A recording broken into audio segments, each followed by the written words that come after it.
ബഹുമാനപ്പെട്ടവരെ, ആദ്യമേ തന്നെ പറയട്ടെ, കഴിഞ്ഞ കാലങ്ങളിൽ സംഭവിച്ച ഓരോരോ തെറ്റുകളെക്കുറിച്ച് വീണ്ടും വീണ്ടും പരാതി പറഞ്ഞുകൊണ്ടിരിക്കാനാണോ, അതോ ഈ രാജ്യത്തെ യുവാക്കളുടെ ഭാവിയെക്കുറിച്ച് സംസാരിക്കാനാണോ ജനങ്ങൾ നമ്മെ ഇങ്ങോട്ട് വോട്ട് തന്ന് പറഞ്ഞയച്ചത്?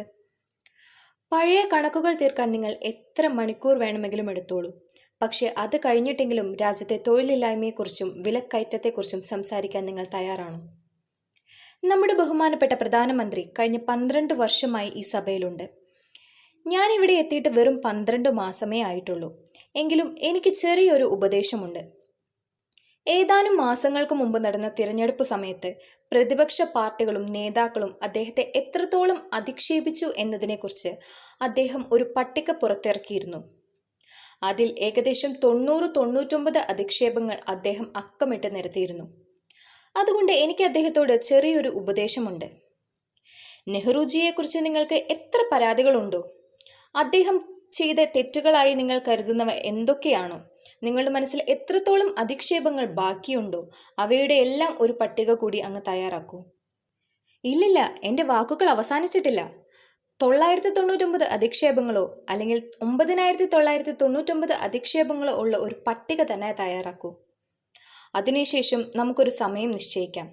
ഇന്ന് നമ്മൾ 10 മണിക്കൂർ വന്ദേ മാതരം ചർച്ച ചെയ്തതുപോലെ അധ്യക്ഷനോട് ചോദിച്ച് നമുക്കൊരു സമയം നിശ്ചയിക്കാം.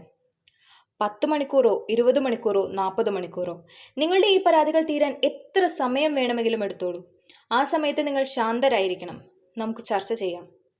പക്ഷെ ജനങ്ങൾ നമ്മെ ഇങ്ങോട്ട് പറഞ്ഞയച്ചത് ഈ സഭയുടെ വിലപ്പെട്ട സമയം ജനകീയ പ്രശ്നങ്ങൾ പരിഹരിക്കാൻ ഉപയോഗിക്കാനാണ്. അത് അതിനു വേണ്ടി തന്നെ ഉപയോഗിക്കണം. ഇംഗ്ലീഷിൽ പറയുന്നത് പോലെ once and for all let's close the chapter.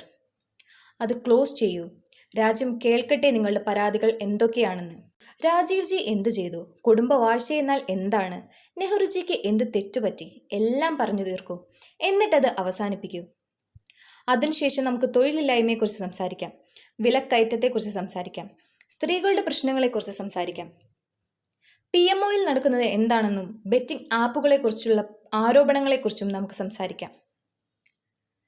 ബഹുമാനപ്പെട്ട അംഗമേ, ദയവായി ശാന്തനാകൂ. നിങ്ങൾ വന്ദേ മാതരം എന്ന് പറയൂ. വഴി തിരിച്ചുവിടാൻ ശ്രമിക്കരുത്. ഈ വന്ദേ മാതരം തന്നെയാണ് വിഷയം. വസ്തുതകളില്ലാതെ ഞങ്ങൾക്കെതിരെ എത്രയോ വർഷങ്ങളായി നിങ്ങൾ ആരോപണങ്ങൾ ഉന്നയിക്കുന്നു. ഞങ്ങളത് നിശബ്ദമായി കേൾക്കുന്നു. നിങ്ങൾക്കും അല്പം സഹിഷ്ണുത വേണം. കേൾക്കാനുള്ള ആർജവം കാണിക്കണം. ഇതാണ് രാഷ്ട്രീയം. ഞങ്ങൾ സംസാരിക്കും. അധ്യക്ഷ, ഇന്നത്തെ ഈ ചർച്ച വെറും ശ്രദ്ധ തിരിക്കാൻ വേണ്ടിയുള്ളതാണ്. കാരണം ഈ രാജ്യം നേരിടുന്ന ഇന്നത്തെ യാഥാർത്ഥ്യങ്ങളെ മറച്ചുപിടിക്കാൻ ഈ സർക്കാർ ആഗ്രഹിക്കുന്നു. ഇന്ന് രാജ്യത്തെ യുവാക്കൾ എത്രത്തോളം ദുരിതത്തിലാണ്. ചോദ്യപേപ്പർ ചോർച്ചകൾ ആവർത്തിക്കുന്നു. തൊഴിലില്ലായ്മ രൂക്ഷമാണ്. വിലക്കയറ്റം കുതിച്ചുയരുന്നു. എന്തുകൊണ്ടാണ് ഈ സഭയിൽ നമ്മൾ ഇതിനെക്കുറിച്ച് ചർച്ച ചെയ്യാത്തത്? സംവരണത്തിനുമേൽ നടക്കുന്ന കടന്നുകയറ്റങ്ങളെക്കുറിച്ച് എന്തുകൊണ്ട് ചർച്ച ചെയ്യുന്നില്ല? സ്ത്രീകളെക്കുറിച്ച് വലിയ പ്രഖ്യാപനങ്ങൾ ഉണ്ടാകുന്നു. പക്ഷെ അവരുടെ ജീവിത സാഹചര്യങ്ങൾ മെച്ചപ്പെടുത്താൻ എന്തുകൊണ്ട് ക്രിയാത്മകമായ നടപടികളില്ല? വസ്തുതകളില്ലാതെ സംസാരിക്കരുത് എന്ന് നിങ്ങൾ പറയുന്നു. വലിയ നഗരങ്ങളിലെ മലിനീകരണങ്ങളെക്കുറിച്ച് നമ്മൾ മിണ്ടുന്നില്ല. പകരം ഈ സഭയിലെ നിസ്സാര കാര്യങ്ങളെക്കുറിച്ച് മാത്രം സംസാരിക്കുന്നു. നിങ്ങൾ എപ്പോഴും ആഗ്രഹിക്കുന്നത് നമ്മൾ ഭൂതകാലത്തിലേക്ക് നോക്കാനാണ്. പക്ഷേ വർത്തമാനകാലത്തെയും ഭാവിയെയും യാഥാർത്ഥ്യ പ്രശ്നങ്ങളെയും കുറിച്ച് സംസാരിക്കാൻ നിങ്ങൾക്ക് ധൈര്യമില്ല. ധൈര്യമുണ്ടെങ്കിൽ തൊഴിലില്ലായ്മയെക്കുറിച്ച് സംസാരിക്കൂ. എന്തുകൊണ്ട് പേപ്പർ ചോർച്ച ഉണ്ടാകുന്നു എന്ന് പറയൂ. അധ്യക്ഷ, സത്യം ഇതാണ്. ഇവരുടെ ഭരണം അടിച്ചമർത്തലിൻ്റെതാണ്. ഇവരുടെ രാഷ്ട്രീയം വെറും പ്രകടന പരതയാണ്. വെറും ഈവന്റ് മാനേജ്മെന്റ് ആണ്. ഒരു തിരഞ്ഞെടുപ്പ് മുതൽ അടുത്ത തിരഞ്ഞെടുപ്പ് വരെയുള്ള രാഷ്ട്രീയം മാത്രമാണിത്. ജനശ്രദ്ധ തിരിക്കാനുള്ള അടവുകൾ മാത്രം. നിങ്ങളുടെ ഭരണം ഓരോ ദിവസവും തള്ളിക്കളയുന്ന ജനങ്ങളുടെ പ്രതീക്ഷകളുടെ തേങ്ങലാണ് വന്ദേ മാതരം. ഇന്നും അതിർത്തിയിൽ ശത്രുവിനെ നേരിടുന്ന സൈനികന്റെ നെഞ്ചിൽ മുഴങ്ങുന്നത് വന്ദേ മാതരമാണ്. ഇന്നും നമ്മുടെ കായിക താരങ്ങൾ അന്താരാഷ്ട്ര വേദികളിൽ ഇറങ്ങുമ്പോൾ അവരുടെ ഹൃദയമിടിപ്പിൽ വന്ദേ മാതരമുണ്ട്. ഇന്നും കോടിക്കണക്കിന് ഭാരതീയർ ദേശീയ പതാക ഉയർന്നത് കാണുമ്പോൾ അവരുടെ നാവുകളിൽ വരുന്നത് വന്ദേ മാതരമാണ്. 1905 മുതൽ ഇന്ന് വരെ കോൺഗ്രസിന്റെ എല്ലാ സമ്മേളനങ്ങളിലും വന്ദേ മാതരം ആലപിക്കുന്നുണ്ട്. നിങ്ങളുടെ സമ്മേളനങ്ങളിൽ ഇത് പാടാറുണ്ടോ എന്ന് പറയൂ. നമ്മുടെ രാജ്യത്തിന്റെ ആത്മാവായ ഈ മഹാമന്ത്രത്തെ വിവാദങ്ങളിലേക്ക് വലിച്ചിഴക്കുന്നതിലൂടെ നിങ്ങൾ വലിയൊരു പാപമാണ് ചെയ്യുന്നത്.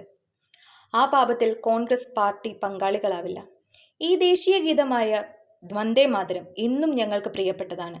ഇന്നും പവിത്രമാണ്. ഇന്നും പവിത്രമായി തന്നെ തുടരും. നന്ദി.